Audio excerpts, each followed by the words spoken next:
Ok, capítulo número 6, la capa de red. Recuerde que este es el entrenamiento oficial de la certificación CCNA versión 6.0 2017.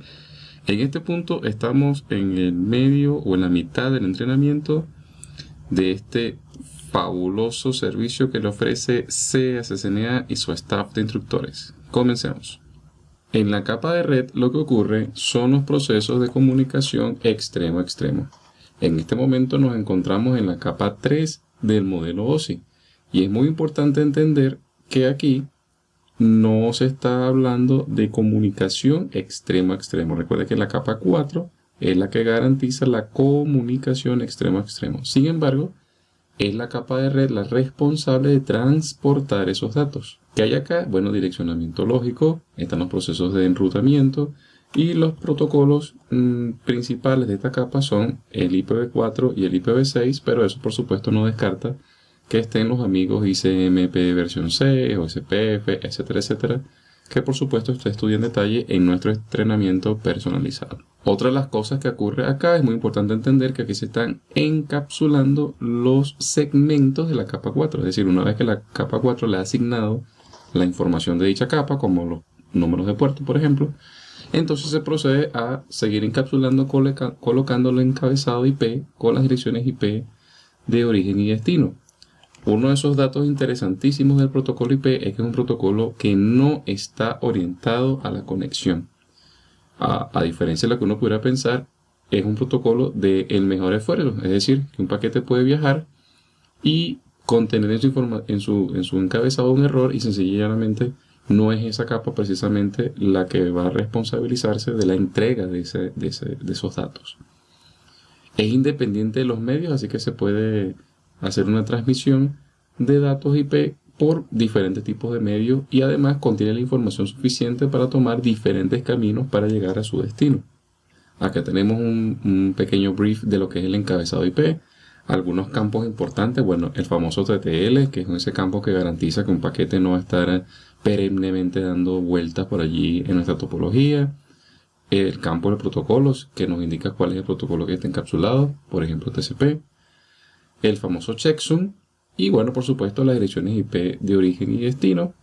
¿Qué cosas pasan con IPv4 que ahora vemos la necesidad del surgimiento de IPv6? Bueno, sencillamente el direccionamiento IPv4 está agotado. Ya no hay direcciones IP. Y por consiguiente se requiere un nuevo protocolo de direccionamiento que ya se ha venido desplegando de hace unos años. A consecuencia, por supuesto, del crecimiento exponencial de los servicios de Internet que también han hecho crecer la tabla de enrutamiento, es decir, los routers o el grupo de routers que hacen posible todas las comunicaciones globales, ahora tienen que compartirse tablas de enrutamiento mucho más grandes. ¿Qué soluciona esto? Bueno, la introducción de IPv6 con un mayor espacio de direccionamiento, se eliminan los mecanismos que existían en IPv4 como NAT, aunque esto lo vamos a dejar como una incógnita para más adelante en el entrenamiento, por supuesto, porque existen algunos mecanismos de NAT que sí están vigentes en IPv6, pero ya son temas de un poco de mayor profundidad. ¿Cuáles son las diferencias principales con IPv6 e IPv4? Bueno, lo más importante es un encabezado más simplificado, ya no hay la necesidad de un checksum. Hay una serie de campos que se han sustituido, otros que se han eliminado. También está la longitud fija del encabezado a 40 bytes, entre otros detalles. De hecho, una de las cosas principales que uno suele temer en este proceso de migración cuando lo está viendo durante el curso es entender que, bueno, en IPv4 se están utilizando números decimales y acá vamos a empezar a utilizar números hexadecimales, pero es básicamente el mismo principio. Acá podemos ver cómo está desimplificado el encabezado con respecto al que vimos anteriormente, mucho menos campos, algunos campos renombrados, pero vean que hay cosas tan normales como por ejemplo el famoso límite de salto que viene reemplazando por ejemplo el TTL, y bueno, está nuestra querida IP de origen y IP de destino. Hay otros features que veremos con más detalle en nuestro entrenamiento personalizado. ¿Cómo operan los routers en lo que corresponde a este capítulo? Bueno, es muy sencillo. Recordemos que en el capítulo anterior vimos cómo los switches toman decisiones en función del contenido de las tramas. Por ejemplo, las direcciones MAC y la famosa tabla CAM. Bueno, en el caso de los routers toman decisiones de enrutamiento en función del direccionamiento IP, más específicamente en función de la dirección IP de destino. Esto es muy importante a nivel de examen. Otro concepto muy importante que hay a nivel de enrutamiento es el famoso gateway. Recuerde que un gateway es sencillamente un dispositivo con una interfaz que me permite ir a una red que es diferente a mi red lógica. Si quiero ir a una red distinta a mi red lógica o a mi red local, necesitaré entonces de los servicios de mi gateway. Otro concepto que vamos a empezar a ver con mucha frecuencia a partir de este punto es el famoso o la famosa tabla de enrutamiento y los dispositivos que operan en esa capa que incluyen a nuestros equipos finales. Todos poseen una tabla de enrutamiento, nuestro equipo local posee una tabla de enrutamiento. Y en este caso, por ejemplo, si estamos utilizando un sistema operativo Windows, tendremos un comando para utilizarlo en la consola de comandos, el famoso netstat --r, para consultar nuestra tabla de enrutamiento. Acá vemos, por ejemplo, el resultado de esa salida. Si colocan allí netstat -r, aquí podemos ver cuáles son los destinos que este equipo puede alcanzar, cuáles son sus máscaras y cuál es el siguiente salto o el gateway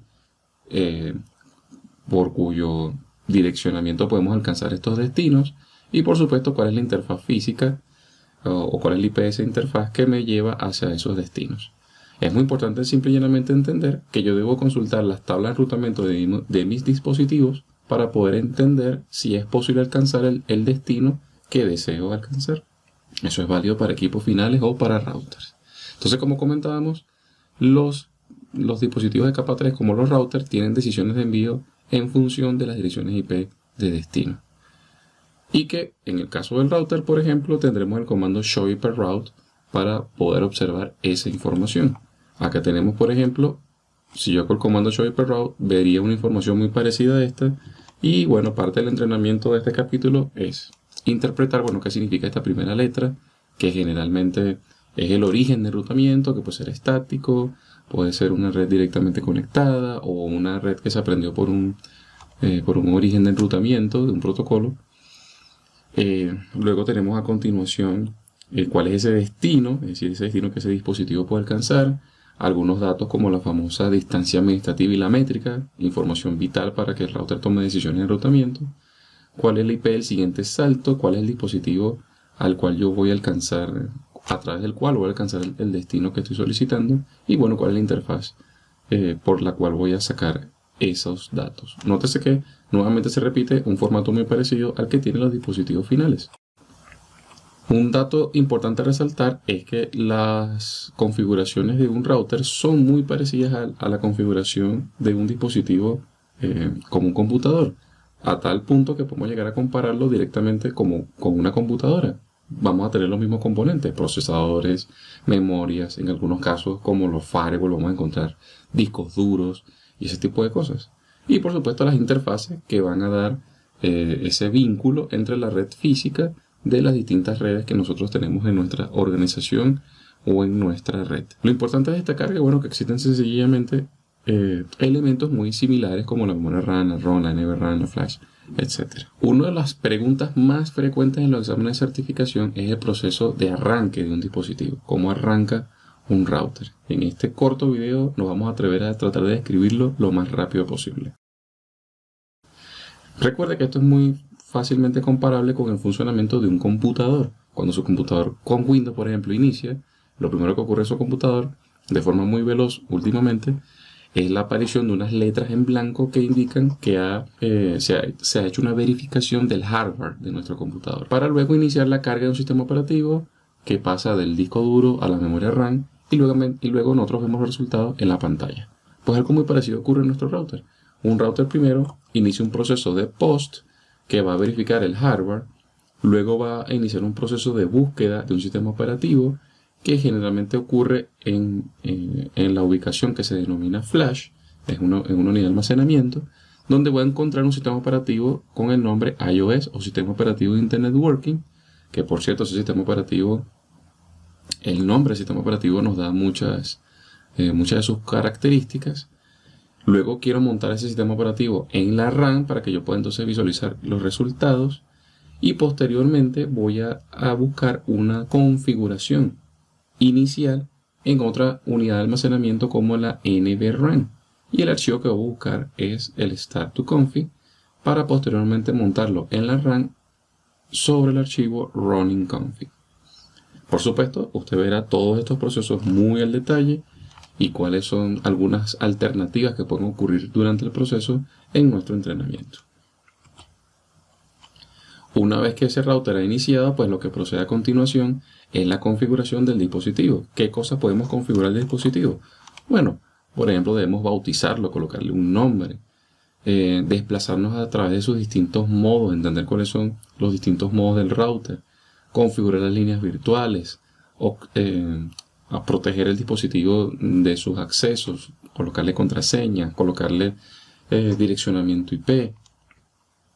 Y verán que muchos de esos comportamientos ocurren tanto en el router como en el switch, y que los comandos pues son fácilmente intercambiables, dado que básicamente toda la estructura de comandos se hace en el sistema operativo iOS, que es muy común tanto para router como para switches.